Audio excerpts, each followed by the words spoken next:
গল্পটা অন্যরকম। কলমে অনিন্দিতা। দেখলে তো কেমন পূরবী নিজের মেয়েটাকে নামি ইংরেজি মাধ্যম স্কুলে ভর্তি করলো। আর তুমি, আমাদের একমাত্র ছেলেটা আজ অতি সাধারণ সরকারি স্কুলের ছাত্র। একটা নামি দামি ইংরেজি মাধ্যম স্কুল কি পড়াশোনার জন্য হিন্দোল ডিজার্ভ করে না? ছেলে তো আমার কম মেধাবী নয়। কেন খামোখা তিলকে তাল করছো হৈমন্তী? ওদের টাকা পয়সা আছে, ওরা দিয়েছে। সরকারি স্কুলে পড়লে কি ছেলে মানুষ হয় না? দিব্যি হয়। আমি কি অমানুষ হয়েছি? পরিবারের সবাইকে নিয়ে তো মানিয়ে গুছিয়ে আছি। হয়তো তোমার সব চাহিদা পূরণ করতে পারি না, কিন্তু খুব কি খারাপ আছো এই মানুষটার সঙ্গে? ভালো বলতে পারলে খুশি হতাম, কিন্তু সত্যি বলছি সপ্তক, আমি একটুও ভালো নেই। তখন ব্যবসাও মন্দা চলছে, বাবার আর্থিক অবস্থা ততটা ভালো ছিল না। মোটামুটি একটা স্থায়ী চাকরি আছে দেখেই তোমায় পছন্দ করে ফেলল। আমায় বলল, বিদ্বান পাত্র পেয়েছি রে, তোর আর চিন্তা কিসের? বাবার মুখের দিকে তাকিয়ে আমিও বোকার মতো রাজি হয়ে গেলাম। বিয়েটাও হয়ে গেল নমনম করে। তারপর থেকে সংসার সংসার খেলে চলেছি। অথচ দেখো, বছর তিনেক বাদে যখন পূরবী বিয়ের বয়সে পৌঁছলো, মানে ওর জন্য পাত্র খোঁজা শুরু হলো, তখন বাবার আঙুল ফুলে কলা গাছ। টাকা পয়সা, গয়নাগাটি, জিনিসপত্র যৌতুক দিয়ে পাত্র এলো। বড় বাড়ি, নিজের পয়সায় কেনা 4 চাকা ফুল দিয়ে সাজিয়ে বিয়ে করতে। দোষ তোমার নয় গো, দোষ আমার কপালের। এ অভিযোগের শেষ নেই। জানে সপ্তক উঠে বারান্দায় যায়, একটা কম দামি সিগারেট ধরিয়ে উদাস চোখে তাকিয়ে থাকে দূর আকাশের দিকে। বিয়ের পর থেকে অনেক চেষ্টা করেছে সে, কিছুতেই যেন হৈমন্তীকে খুশি করা যায় না। আসলে হৈমন্তী চায় যৌথ সংসার থেকে বেরিয়ে আলাদা থাকতে, হিন্দোলকে মনের মতো করে মানুষ করতে। কিন্তু যৌথ পরিবারের দায় দায়িত্ব ফেলে চলে যাওয়া তার পক্ষে সম্ভব নয়। আবার সব খরচ খরচা টেনে হৈমন্তীর মনের মতো চলাও, সেই নিয়ে মতান্তর মনান্তর। নামি ইংরেজি মাধ্যম স্কুলে হিন্দোলকে ভর্তি করতে চায় হৈমন্তী। সপ্তক বুঝে পায় না কি দরকার তার। সে নিজে সায়েন্সের উজ্জ্বল ছাত্র, বহু বছর হয়ে গেছে স্কুল ছেড়েছে সে। তবু এখনো শিক্ষকেরা তাকে স্নেহ করেন। সে নিজেই যথেষ্ট ভালোভাবে ছেলের ভবিষ্যৎ তৈরি করতে সক্ষম। শুধু তাই নয়, তার ভাই দীপক এখন অঙ্ক নিয়ে মাস্টার্স করছে। সে নিজে হিন্দোলকে পড়ায়। অসম্ভব মেধাবী হিন্দোল প্রতি বছর প্রথম হয়ে ক্লাসে ওঠে। হোক না বাংলা মাধ্যম স্কুল, কিন্তু প্রথম তো বটে। সবাইকে হারিয়ে সেরা হওয়ার দৌড়ে থাকতে মেধা লাগে, তদুপরি লেগে লেগে থাকার ক্ষমতা। এই লেগে থাকার ক্ষমতাই মানুষকে জীবন যুদ্ধে জয়ী হতে সহায়তা করে। কিন্তু সে কথা হৈমন্তী মানতে চাইলে তো। তার যাবতীয় প্রতিযোগিতা পূরবীর সঙ্গে। পূরবীর শ্বশুরবাড়ি বনেদি বড়লোক, স্বামী একমাত্র ছেলে, নামী অ্যাডভোকেট, প্রচুর রোজগার। শহরের প্রাণকেন্দ্রে বিরাট বড় গেটওয়ালা বাড়ি, বিশাল সবুজ লনের একটা অংশে সুদৃশ্য টেনিস কোর্ট। ওদের বাড়ির মেয়ের শহরের নামী ইংরেজি মাধ্যমে পড়ায় স্বাভাবিক। মধ্যবিত্ত সপ্তকের অর্থের জোর কোথায়? সে শুধু সন্তানের জন্য নিজের বিদ্যার ঝুলিটুকু উপুর করে দিতে পারে। দিন যায়, হিন্দোল বড় হয়। হৈমন্তী খালি পূরবীর মেয়ে শনির প্রশংসা করতে ব্যস্ত থাকে। শনি নাকি দারুণ ওয়েস্টার্ন নাচতে শিখেছে, বড় হলে মিস ইন্ডিয়া কম্পিটিশনে পার্টিসিপেট করবে।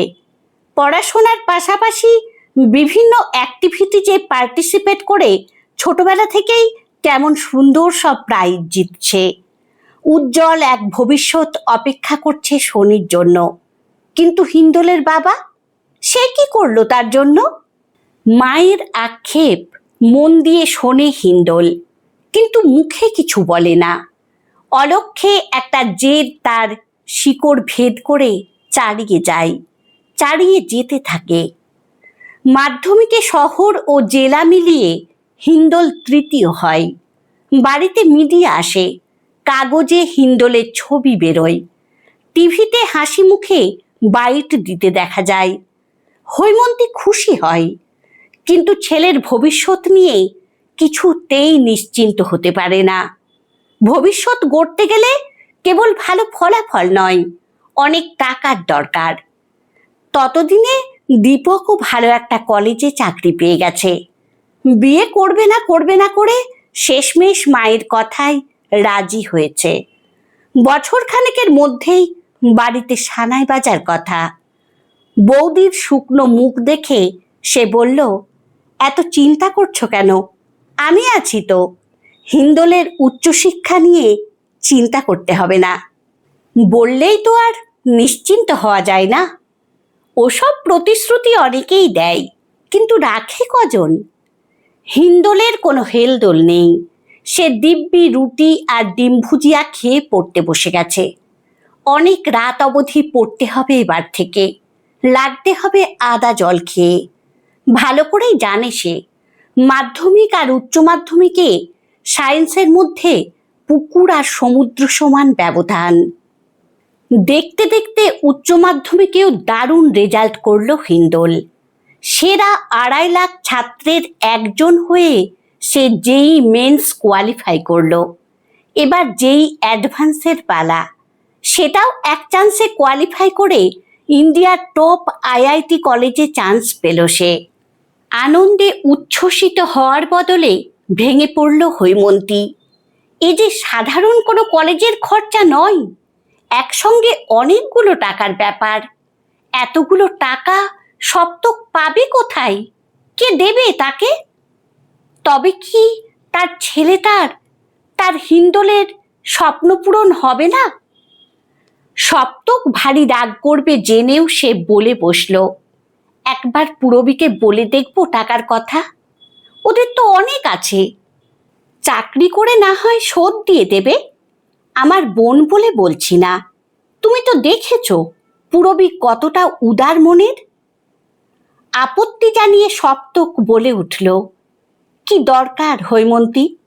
আত্মীয়তার সম্পর্ক না হয় আত্মীয়তার মধ্যেই সীমাবদ্ধ থাক। সেখানে টাকা পয়সার হিসেব না ঢোকানোই ভালো। আমাদের হিন্দোল যথেষ্ট ব্রিলিয়ান্ট ছেলে, তেমন প্রয়োজন হলে এডুকেশন লোন পেয়ে যাবে, চাকরি করে দিব্যি শোধ দিয়ে দেবে। সমস্যা কিসের? কাগজপত্র নিয়ে ব্যাংকে আবেদন করার পর কত ঝামেলা জানো? একবার এই জমা দাও, একবার ওই জমা দাও, ঝামেলা বাড়তেই থাকবে। তার চাইতে নিজের সামর্থ্যবান মাসি মেশো রয়েছে যখন, একটু সাহায্যের জন্য বললে ক্ষতি কি? তুই কি বলিস হিন্দোল? সমর্থনের আশায় ছেলের দিকে তাকায় হৈমন্তী।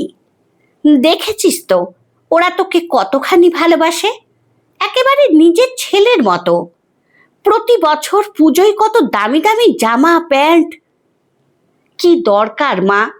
যেভাবেই হোক ওইটুকু টাকা।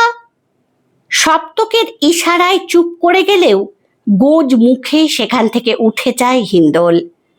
বুঝিয়ে দেয় মাসি মেশোর সাহায্য চাওয়া বিন্দুমাত্র পছন্দ নয়।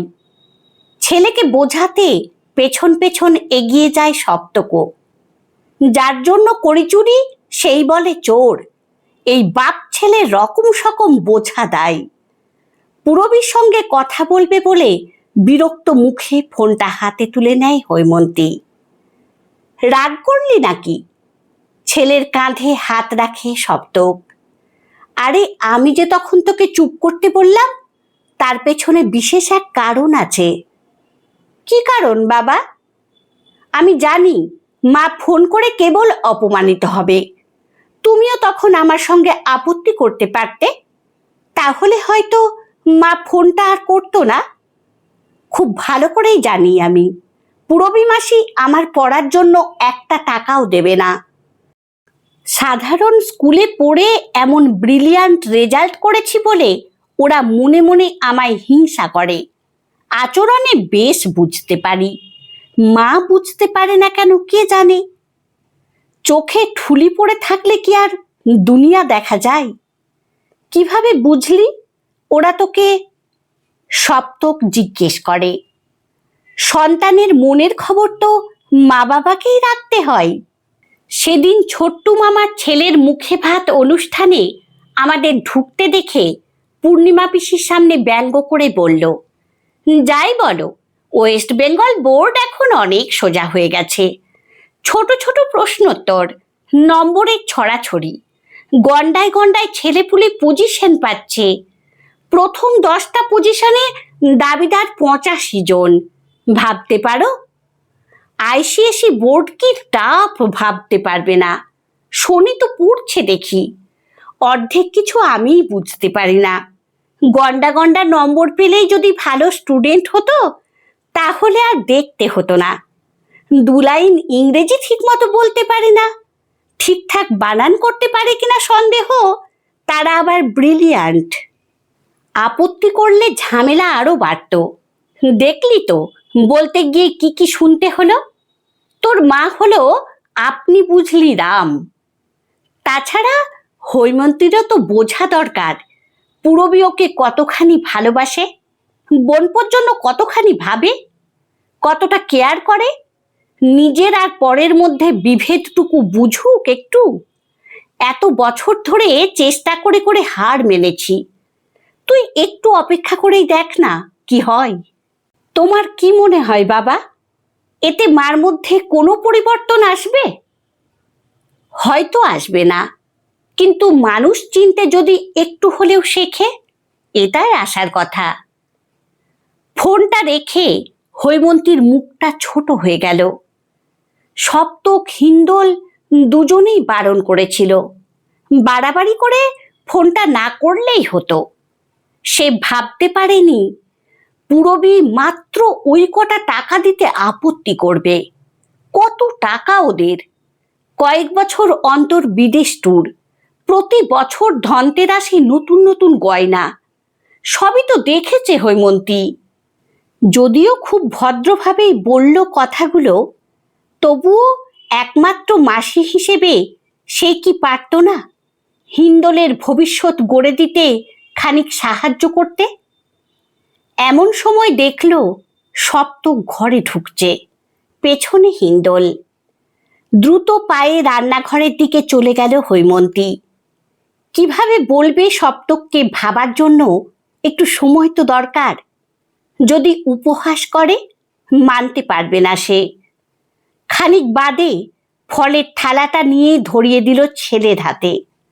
হাসি মুখে বলল, খেয়ে নে, সেই কোন দুপুরবেলা ভাত খেয়েছিস, না খেলে পড়াশোনা করবি কিভাবে? কি বলল তোমার আদরের বোন, জানালে না তো? টাকাটা দিতে ওরা রাজি হয়েছে? দিত গো, কিন্তু ওরা নেক্সট উইকে ইউরোপ ট্যুরে যাচ্ছে। লাস্ট মোমেন্টে নাকি প্ল্যান হয়েছে, টাকা পয়সাও জমা দেওয়া হয়ে গেছে।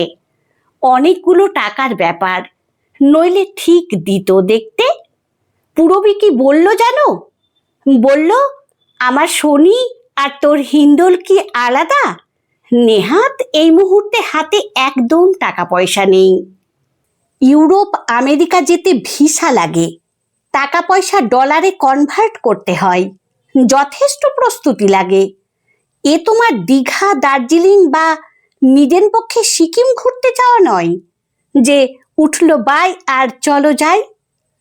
যাই হোক, আমি আগেই জানতাম ওরা কেউ কিচ্ছুটি দেবে না, কিন্তু তার জন্য আমার হিন্দোলের পড়া আটকাবে না। ওর উজ্জ্বল ভবিষ্যতের স্বপ্ন আমি ছেলেবেলা থেকেই দেখে এসেছি। তার মানে লোন? ওই কি যেন বলছিলে, এডুকেশন লোন? আরে বাবা, ওসব কিচ্ছু লাগবে না। আমি ওর বাবা।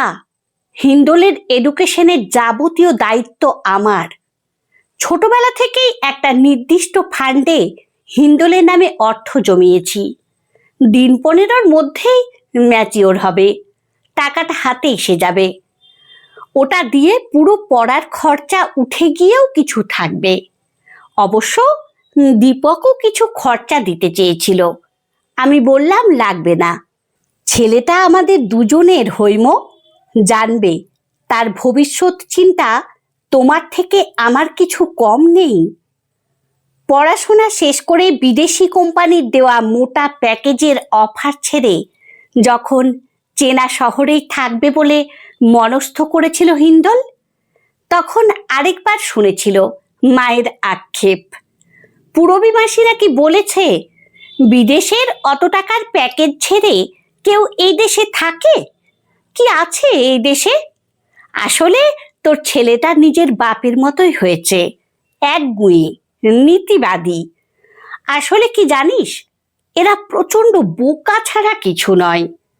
তোর কপালে এখনো অনেক দুঃখ আছে রে দিদি। শুনে আবারও হেসেছিল সে। বলেছিল, চারপাশে ছড়িয়ে থাকা চালাকদের ভিড়ে কয়েকটা বোকাও তো দরকার মা।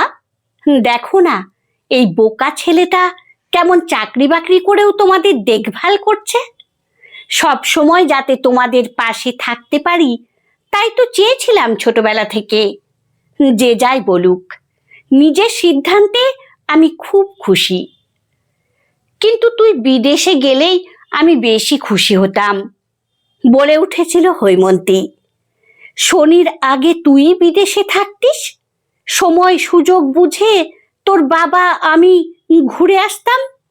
আজকাল আর অসুবিধা কি? একটু থেমে বলেছিল, জানিস, খুব তাড়াতাড়ি শনি বিদেশ যাচ্ছে, একেবারে সাগর পার। পুরবী খুব খুশি মেয়ের সিদ্ধান্তে। আমায় বলছিল, মেয়েটা আমার মতোই বুদ্ধিমান হয়েছে, বুঝলি দিদি? আবেগ নয়, যুক্তি দিয়ে সিদ্ধান্ত নিতে শিখেছে।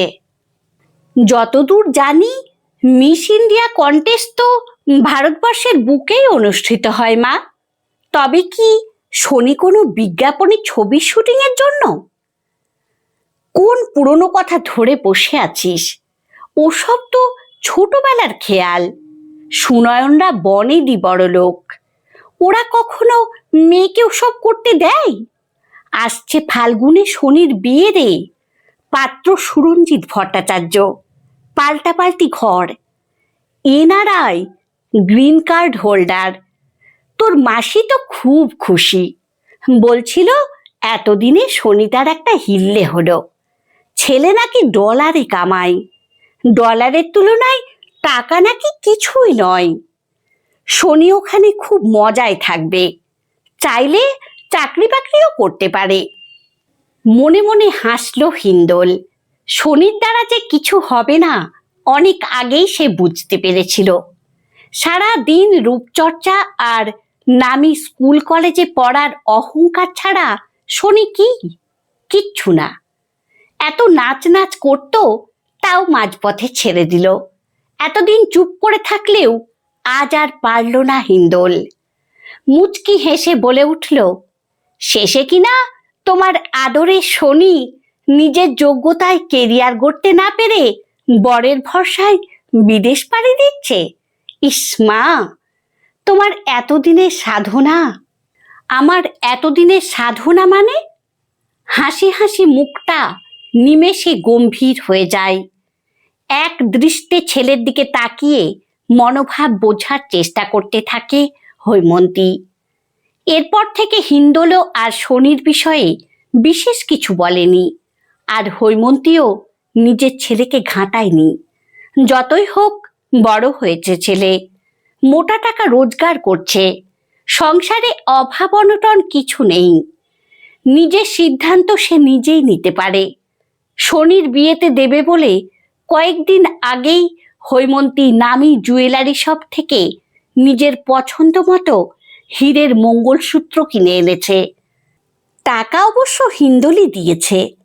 শনির বিয়ে হয়ে গেছে ওই সেই গ্রিন কার্ড হোল্ডার পাত্রর সঙ্গে। শহরের নামি 5 স্টার হোটেলে বিয়ের আসর বসেছিল। সপরিবারে গিয়েছিল হৈমন্তী। কনের মতো সেজেই অতিথি আপ্যায়ন করছিল পূরবী। কে বলবে সে কনের মা? ঐশ্বর্য আর দেখুনদারির ভিড়ে হিন্দোল আর সপ্তকের একটু অস্বস্তি হলেও তারা খুশি। এতদিন বাদে হৈমন্তী খুশি যে তার দেওয়া ডায়মন্ড মঙ্গলসূত্র শনির খুব পছন্দ হয়েছে। এটা নাকি ওয়েস্টার্ন লুকসের সঙ্গে ভারী মানাবে। একটা ট্র্যাডিশনাল ভাইবসও আসবে। শুনে হেসেছিল হিন্দোল। ওসব ছাড়া কি বা ভাবতে পারে শনি? নিজের যোগ্যতায় চাকরি জোটানোর বিদ্যা পেতে না থাকলেও নামি কনভেন্ট ব্যাকগ্রাউন্ড, তৎসহ ফর্সা রং আর ছিপছিপে গড়নের জোরে বড়লোক পাত্র পেতে কোনো অসুবিধা হয়নি। সোশ্যাল মিডিয়া জুড়ে বরের সঙ্গে দেশে বিদেশে ঘুরে বেড়ানোর রঙিন ফটো রিলেটিভের লিস্টে থাকার দরুন হিন্দোলের চোখে পড়েই যায়। অফিসে যাওয়ার জন্য সেদিন ভাত খেতে বসেছে হিন্দোল। বাটি থেকে গরম ডালটা সবে ঢেলেছে গর্ত করে। এমন সময় রান্নাঘর থেকে ছেলের পছন্দের মাছের বাটি আনার বদলে কাঁদতে কাঁদতে বেরিয়ে এলো হৈমন্তী। সুনয়ন, পূরবীর বর, নাকি বাথরুমে পড়ে গেছে। পায়ে অসম্ভব ব্যথা পেয়েছে। চেষ্টা করেও নাকি উঠে দাঁড়াতে পারছে না। এদিকে ড্রাইভার ছুটিতে গেছে। বাড়িতে কেবল সর্বক্ষণের কাজের লোক বিমলা। তুই একটু যাবি বাবু? শহরেই আছিস যখন। আসলে তোর মাসি বলছিল তুই পাশে দাঁড়ালে মাসি একটু শক্তি পায়। শনি তো লন্ডনে। সুরঞ্জিত বলেছে মাসখানেকের আগে ছুটি পাবে না। আমি গিয়ে কি করব? তুমি বরং মাসিকে বলো অ্যাম্বুলেন্সে খবর পাঠাতে। ওরাই সব করবে। এখন ঘরে ঘরে এক অবস্থা। তুই ওদের নিজেদের বোন পো। তুই থাকতে অচেনা লোকজনকে দিয়ে নিজের লোকের মতো অন্যরা করে কখনো? কই, তুমি যখন আমাদের বারণ সত্ত্বেও নিজের লোকের কাছে সাহায্য চাইতে গিয়েছিলে তখন তো ভদ্রভাবে দরজা দেখিয়ে দিয়েছিল। এখন ওদের অসময়, আর তুই পুরনো কথা আওড়ে এমন কেউ করে? যা না বাবা একটু। এমন সময় সপ্তক ঘরে ঢুকলেন। ভেতর থেকে মা ছেলের মধ্যেকার সব কথাই শুনেছেন তিনি। ছেলের দিকে তাকিয়ে মুখটা গম্ভীর করে বললেন, আজ বুঝলাম তোমায় কেবল পড়িয়েছি, প্রকৃত শিক্ষা দিতে পারিনি। মাথা নিচু করল হিন্দোল। এত বড় হয়ে গেছে সে, এখনো বাবার মুখের ওপর কথা বলে না সে। কোনো বিষয়ে আলাদা মতামত হলে বলে, আমি একটা বিষয় ভেবেছি, শেয়ার করতে পারি? এটা ভয় নয়, শ্রদ্ধা। এভাবেই মানুষ হয়েছে ছোটবেলা থেকে। আমার মনে হয় তোমার যাওয়াই উচিত। বলে ওঠে সপ্তক। যদি কেউ সাহায্যের জন্য তোমার দুয়ারে আসে, নিজের সাধ্যের মধ্যে থাকলে তাকে সাহায্য করাটাই মনুষ্যত্বের পরিচয়। অ্যাম্বুলেন্সে বসিয়ে নিয়ে যাওয়া, ডাক্তারদের সঙ্গে কথা বলা, দাঁড়িয়ে থেকে মেশোর পা প্লাস্টার করিয়ে বাড়িতে দিয়ে আসা অবধি সবটা করল হিন্দোল। সময় নিয়ে বিমলা আর মাসিকে ওষুধপত্র সব বুঝিয়ে দিয়ে বাড়ি ফেরার জন্য পা বাড়িয়েছে। এমন সময় পূরবী বলে উঠল, ভাগ্যিস তুই শহরে ছিলি, কি যে উপকার হলো আজ। আজ তুই না থাকলে। চলেই যাচ্ছিল সে। কি ভেবে দু পা পিছিয়ে মাসির দিকে তাকিয়ে বলে উঠল, মনে মনে ভাবছো তো কি বোকাই না এই ছেলেটা। এত কিছুর পরও সাহায্য করার জন্য একবার ডাকতেই কেমন দৌড়ে এলো। মাথা নিচু করে থাকা পূরবীর দিকে তাকিয়ে হাসল হিন্দোল। আসলে কি জানো মাসি, এই শিক্ষা আমাকে আমার বোকা বাবাই দিয়েছেন। পড়াশোনা, চাকরি, রোজগারের মানদণ্ডে এগিয়ে থাকা নয়। একজন মানুষের আসল পরিচয় তার মানবিকতায়, তার মনুষ্যত্বে। আমার গল্প পাঠ যদি আপনাদের ভালো লেগে থাকে তাহলে লাইক, কমেন্ট ও শেয়ার করে দেবেন। ধন্যবাদ।